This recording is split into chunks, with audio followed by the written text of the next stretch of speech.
tadi segininya udah setengah. Kan saya yang ngabisin.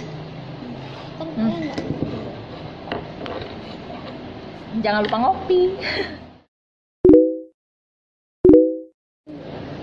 Halo, balik lagi ke channel YouTube aku di Ina Kirana Channel. Kalian semua apa kabar? Semoga kalian selalu baik-baik, kemudian tambah kaya raya. Yang belum monet segera dimonet, kemudian jam tayangnya melaju pesat. Nah, hari ini aku mau membuat selai nastar karena kan bentar lagi puasa. Jadi kalau puasa itu biasanya aku ada, alhamdulillah, orderan kue kering, nggak banyak sih. Nah, salah satunya adalah nastar. Jadi biasanya aku untuk selai nastarnya itu buat sendiri gitu. Nah, tadi aku pagi-pagi udah ke pasar, jadi udah beli nanas. Nah, sekarang ini mau aku olah menjadi selai. Jadi aku mau kasih tahu nih, biasanya aku buat selai itu gimana. Jadi kalau kalian mau buat sendiri selai nanas di rumah, kalian harus tonton video aku sampai selesai. Tapi sebelumnya, ini enak nggak sih? Ini aku pakai kamera handphone karena baterai kamera aku itu lagi habis. Jadi sebelumnya aku mau opening dulu, jangan sampai aku kelupaan opening, ngomong terus ya kan. Tiba-tiba udah selesai aja videonya. Nah, aku mau ngucapin terima kasih sekali buat teman-teman yang udah subscribe channel aku, kemudian udah kasih like, yang udah komen, kemudian yang udah share, yang udah selalu bersedia menonton video aku. Terima kasih sekali untuk teman-teman yang mungkin baru ketemu sama channel aku, yang lewat di berandanya atau mungkin kedapatan share dari siapa gitu. Silakan untuk ditekan tombol subscribe-nya, kemudian lonceng notifikasinya. Lalu kalau kalian mau tanya sesuatu tentang video ini atau video-video sebelumnya, boleh tulis di kolom komentar di bawah atau DM aku di Instagram @inasofianakirana. Insya Allah ntar aku pas ada waktunya aku baca, aku balesin. Terus apalagi ya, kalau kalian merasa channel aku ini bermanfaat, kalian boleh share ke teman-teman kalian semua. Oke, saatnya kita memulai video hari ini. Selamat menikmati. So guys, tadi pagi aku udah ke pasar, udah beli beberapa bonggol nanas. Jadi udah aku potong-potongin. Nih, ada satu baskom. Aku nggak tahu itu dapat berapa kilo, jadi nanti sebelum di blender aku timbang dulu. Jadi aku bisa tahu aku bakal pakai berapa banyak gula. Kemudian apalagi ya, oh ya, ini aku di blender ya, jadi nggak diparut. Aku nggak kuat untuk memarut nanas sebanyak ini guys, gitu. Nanti tipis parutan aku, ya, parutannya yang tipis ya. Tapi terserah aja sih, kalau kalian mau diparut juga boleh.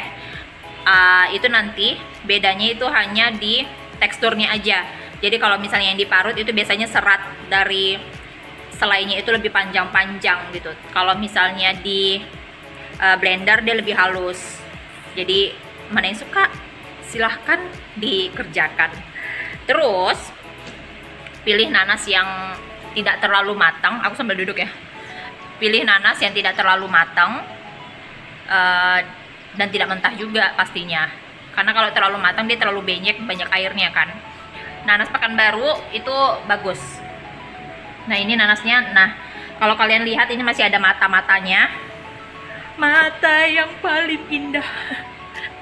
Terus ini masih ada mata-matanya. Itu nggak apa-apa, nggak usah dibuang. Jadi itu akan menambah nikmat dari si nanasnya lagi kalau matanya nggak dibuang. Bonggolnya juga nggak usah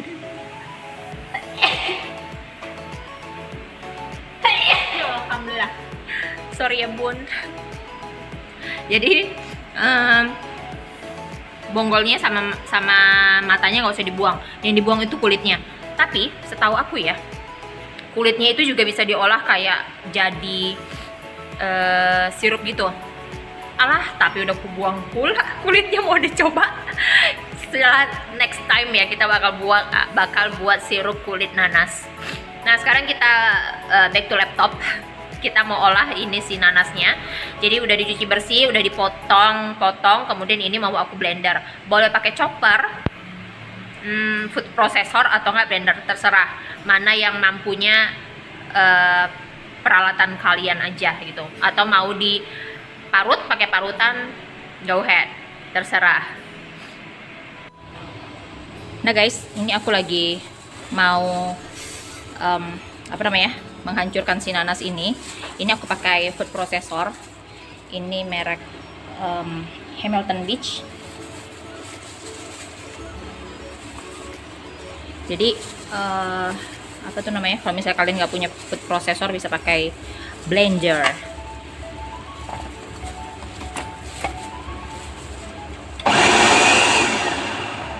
Udah tinggal sekali pencet aja udah langsung ketekan semuanya. Nah, jadi sebenarnya pakai ini tuh aku tuh kebantu sekali sih selama ini. Jadi kayak misalnya mau mencacah daging itu aku pakai ini. Kemudian aku mau buat nugget kayak misalnya nugget mede untuk misalnya untuk cake kan, aku pakai ini. Jadi terbantu gitu, dan ini pun cepat kan untuk ngalusinnya, untuk ngalusin daging, es batu ini cepet gitu karena mesinnya juga besar kan. Nah, jadi nggak butuh waktu yang lama untuk kita menghancurkan si sesuatu apa yang mau kita hancurkan. Jadi nggak lama gitu, tinggal ditekan beberapa detik aja ya udah hancur yang di sini. Begitu teman-teman. Nah, hai teman-teman, jadi ini udah aku haluskan si nanasnya tadi. Jadi menghaluskannya jangan pakai air. Kalaupun kalian pakai blender, itu juga menghaluskannya jangan pakai air karena nanas ini kan sudah mengandung air. Tuh. Jadi pilih nanas yang jangan terlalu matang. Itu yang cocok tuh ya, nanas Pekanbaru sama nanas Palembang deh. Jadi dia crunchy dan tidak mengandung banyak air. Kalau misalnya nemunya cuma yang ada nanas yang banyak airnya, ya nggak apa-apa juga sih, apa boleh buat. Cuma ntar pas dimasaknya itu dia lama lama keringnya gitu. Nah, ini sekarang mau dimasak dulu. Apa-apa aja ya bahan-bahan lain yang harus ditambahkan, ayo ikutin terus. So guys, ini udah aku pindahkan ke kuali. Jadi ini beratnya kurang lebih 3 kilo. Nah, ini aku rebus dulu. Nah guys, ini udah sekitar setengah jam berjalan. Jadi ini sudah hampir nyusut airnya, tapi masih ada. Nah, ini belum aku tambah gula. Jadi tunggu airnya agak nyusut baru ntar ditambah gulanya. Dan aku nggak pakai rempah-rempah, kan biasanya ada yang pakai cengkeh atau enggak kayu manis kan. Nah, kalau aku hanya pakai daun pandan.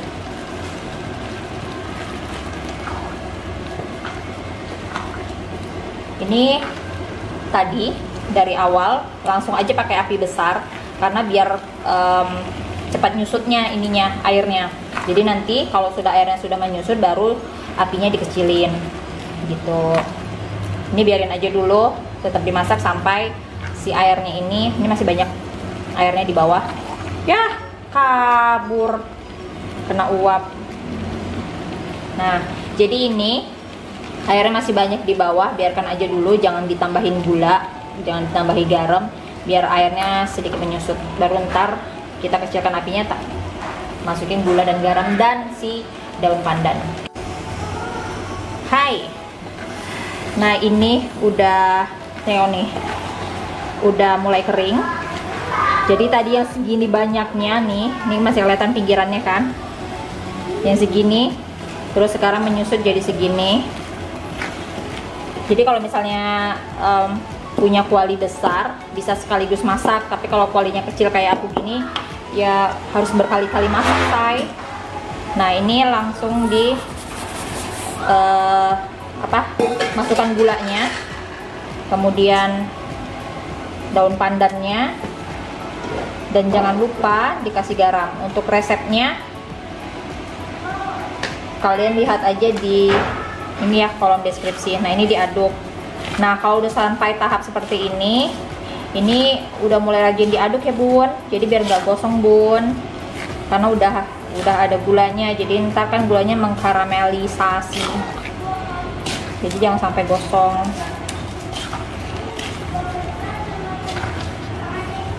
Kalau kalian sukanya gimana? Selai nanas yang pakai daun pandan seperti aku, atau selai nanas yang pakai kayu manis dan cengkeh? Coba dong tulis di kolom komentar. Eko pengen tahu.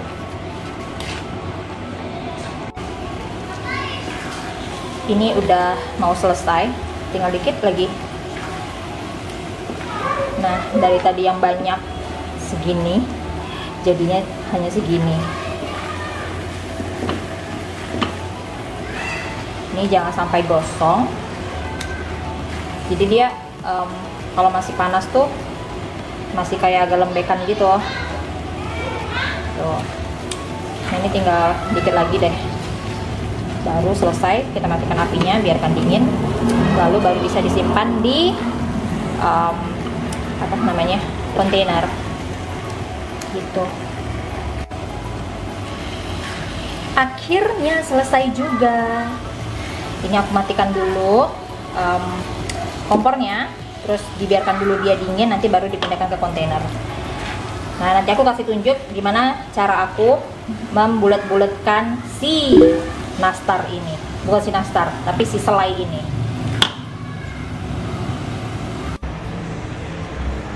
Nah guys, akhirnya selesai juga perjuangan aku dan perjuangan kalian menonton video ini, membuat nanas, selai nanas dari nanas berbonggol-bonggol sampai dia menjadi seperti ini. Nah, kalau udah jadi seperti ini, simpan di dalam kontainer, masukkan ke dalam kulkas, dia tahan lama. Terus kalau mau dipulung-pulung itu sudah bisa. Oke, untuk resep bisa kalian lihat di deskripsi box ya. Yang mau buat. Hai guys, ini hari kedua. Nah, kemarin karena sudah membuat selai nastarnya udah jadi, so hari ini aku bakal tunjukin gimana caranya aku membulat-bulati si nastar ini. Bukan si nastar ya, tapi selai nastarnya. Karena biasanya aku kalau buat nastar itu dicicil. Jadi misalnya hari ini aku bulat-bulati selainya. Oke, itu kan banyak selainya kan, mau melintirin sampai berapa ratus gitu kan. Terus besok harinya baru aku mengadon, baru mulai mengisi-ngisi si selai nastarnya ke adonan nastar. So hari ini aku mau nunjukin gimana cara aku membulat-bulatin si selai nastarnya. Nah guys, as you can see, ini dia selai nastar yang udah aku bulet-buletin. Ini selainya yang kemarin kita buat, dan ini dingin karena aku tadi malam letakinya di dalam kulkas. Karena menurut aku lebih gampang aku membulat-bulatinya ketika si selainya ini dalam keadaan dingin. Nah, ini cara aku ini pakai ilmu kebatinan. Ilmu kebatinan itu gimana sih? Jadi gini ceritanya.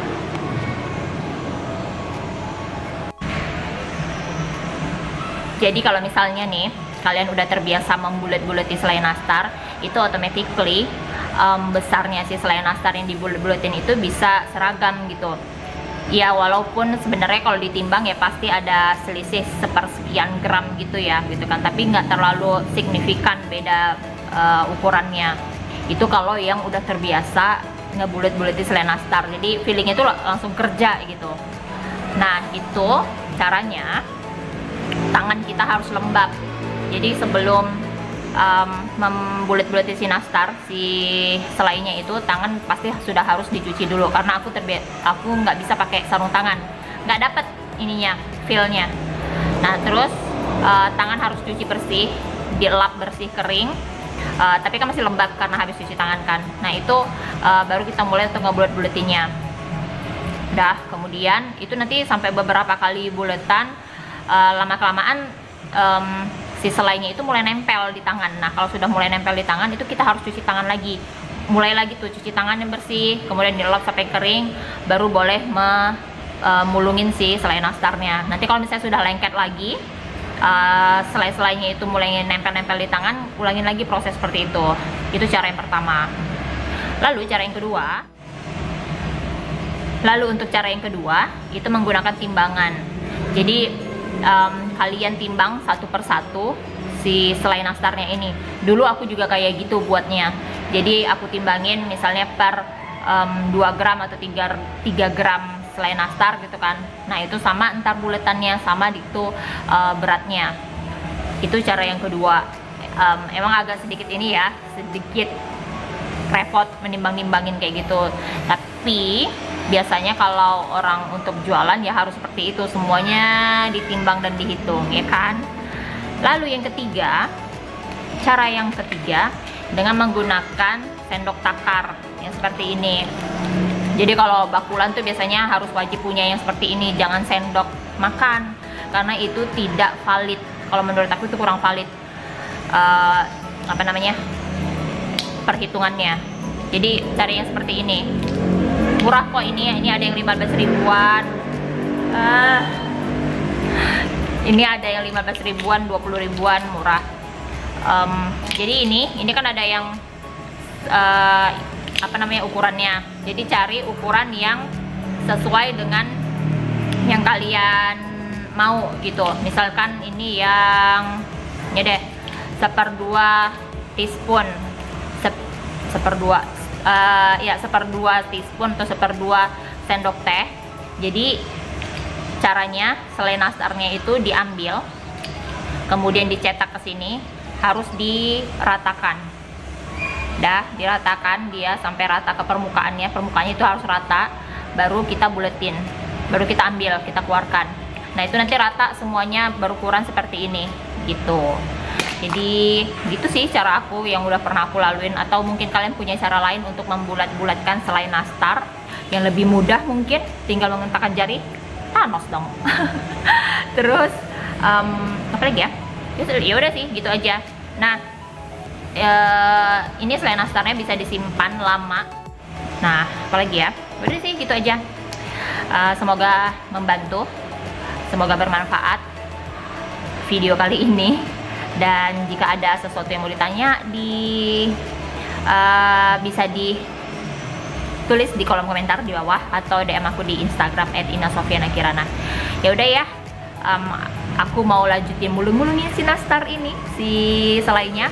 Sampai ketemu lagi di video selanjutnya. Jangan lupa untuk di subscribe, like, share, dan komen. Dan see you on my next video. Bye bye.